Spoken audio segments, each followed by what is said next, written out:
ما سلزل ورته ویلي دي چې که اسلام منې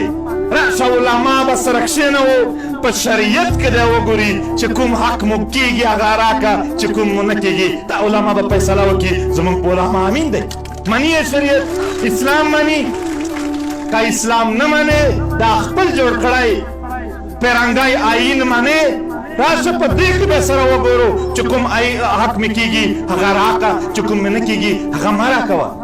که آن منې روایات منې دلته ملکان شته جرګه مار خلک شته دی جرګه به کېنوو په جرګه را سره وګوره و محترمو خلکو نه اسلام مني نه آیین مني نه جرګه مني په لاس کې ټوپک اخیستی دی په لاس کې خلک ساتلي دي کوتک ته یې ورسره هغه ووهه هغه مړ کا هغه ورک کا په زور باندې په جبر باندې بختانه غلام ساتي آیا دا دسته قبوله ده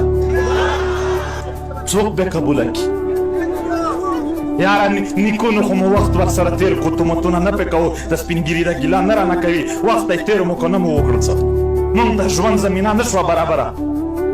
پلارونو مو وخت تېر کړو مونږ یې تېروو بچی مو رالویږي دا ماشومان زړه پرې وخوږېږئ سبا به په پنجاب او په سیند کې خلک په د ویښتانو نه سیکر شوي به وي دا ته یې پرېږدئ دا ماشومان دې ته لویوئ چې پنجابیان یې په دا نس تس کې وایي मंजूर पश्तीन के जो मुतालबात हैं उसके ऊपर आप क्या बोलते हैं, वो सही मुतालबात हैं कि गलत मुतालबात हैं? देखिए कई चीजें वो बिल्कुल ठीक कह रहे हैं। मैंने जो अभी आपको कहा कि